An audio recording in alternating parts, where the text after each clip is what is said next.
Well, I messed up that last video because when I put my phone down on the bench, it didn't pause. It just kept running. And as Susan only allows me to have 9 views on my videos, I waste absolutely no time editing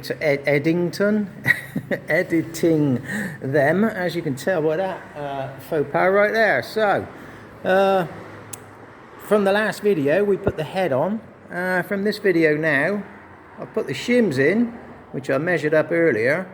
I need to put the head nuts in and them 2 little bolts over there. So we'll drop those and the washers on and we'll torque those up.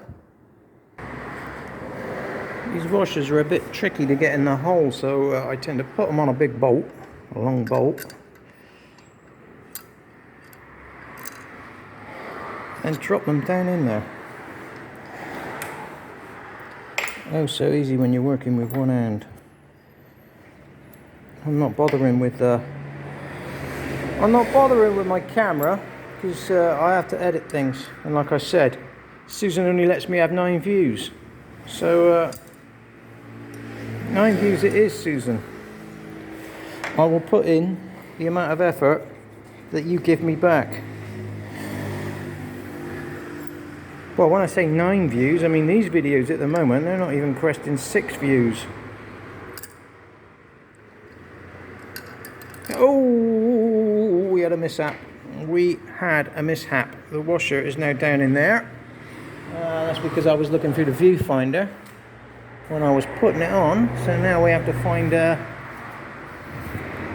extraction device. I've got a couple of magnets here, but they're a bit big. Looks like I'm going to have to use 2 hands again, so I'll just make me up a bit of wire to hook that out. And then what I like to do with these nuts is just put a piece of tape loosely across the end of the socket and then force the socket into the tape. Switch hands.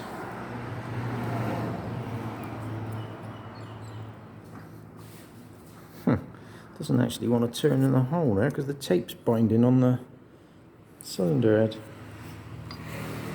Right, that's one started. I can get to do the DEEZE nuts joke 3 more times.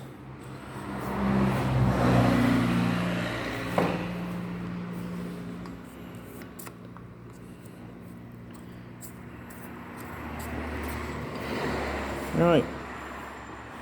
There you go, people. Piece of tape in the hole. Once more for the algorithm. DEEZE nuts! And to amuse me on a Tuesday morning.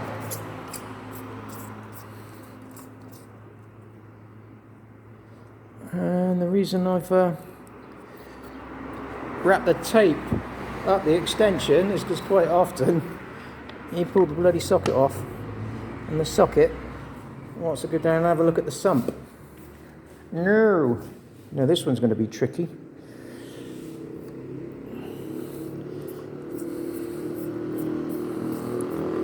This is the one where the socket normally wants to go down the transmission into the transmission, so just get that bad boy out. Right. So, a little bit of torquing with the torque stick. Alright, so we got 33 pound-feet. Oh, I've done it again! Step out of the way, please. Step out. Oh, I'm having a proper clumsy day today. So, that's a magnet on a piece of rod. But you do kind of want to avoid doing that, to be honest. Right, let's see if we can finish this off without... Move over, love. I need space. Alright, 1, 2, okay. Right, so after that balls up, what we need to do now, I've completely forgotten. Oh yeah, I guess we need to put the rockers in and then put the camshafts on and recheck the valve clearances. So we'll just start doing that next. Alright, so we'll drop the rockers in, put a dab of oil on them. They are marked inlet and exhaust. And they will get a pocket of air up inside them, which will make them quite bouncy. Right, one thing I've just noticed with mine is they become magnetized. So if I suddenly lift them up, I don't want to do it because it just caused me a load of grief. But if you watch, it's pulling both the shims out. It's pulling the shims out. Right, that side did the same, but yeah, these have probably been magnetised and they're trying to pull the shims out the buckets, so just be aware of that. Right, so you need to tighten the engine up. Now you have got the T mark inside the hole there, which is giving you top dead centre. And then you need to go at the top then and start dropping your cams in. So we'll go at the top now.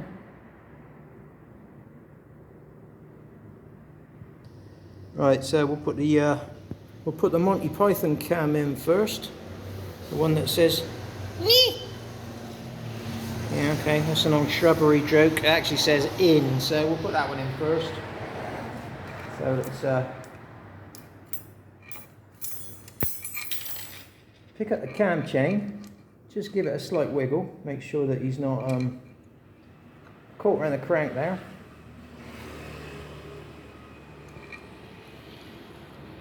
Lift your camshaft into the hole and then I'll go around the back and you'll find you've got inlet. Oops. Maybe you want to start that again.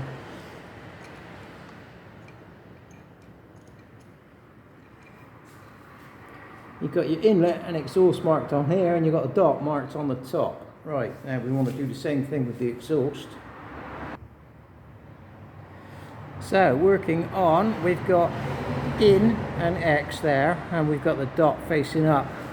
Now we want to do the same on this camshaft and we know that the dot facing up is 15 links. So 1, 2, 3, 4, 5, 6, 7, 8, 9, 10, 11, 12, 13, 14, 15. So basically my dot should be underneath this one here. So I'll just lift him back out. I wanted him about there. Right. Now you need the front run tight and the back run.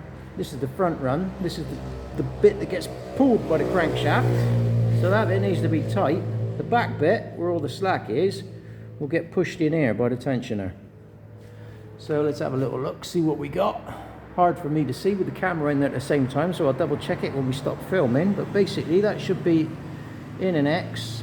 The run's tight. 1, 2, 3, 4, 5, 6, 7, 8, 9, 10, 11, 12, 13, 14, 15. Right, I'll double check this after the camera's out of the way because it's blocking my view at the moment. But yeah, that should be your valve timing. Now we've got to pop the caps on, torque the caps down and measure the valve clearances. So that pretty much wraps this up then. Camshafts are in. I can now check my valve clearances with a feeler blade under there. Just recheck the timing. We've got the T mark for top dead center. We've got the very difficult for me to see, for you to see, we've got the in and X mark. They never truly line up across that face, but they need to be in that vicinity. Yeah, they always look like they're kind of one tooth out, but if you want to play around making them one tooth out, you'll find that they're okay. And then we got 15 pins from this point to this point. Now then, we can we'll put the tensioner back in now. Get some tension on that because you don't want to be turning the engine over without the tensioner on there, although it won't cause a problem with this engine. It's just not good practice. And that's about it really. The rest of it just involves putting it back together and Yes, I am going to give it a damn good cleaning, because all that horrible, dirty, muddy stuff is actually staining of the engine, because this engine's had quite a good life. But yeah, there you go. Next video probably be me putting it in the frame and firing it up. In a bit then.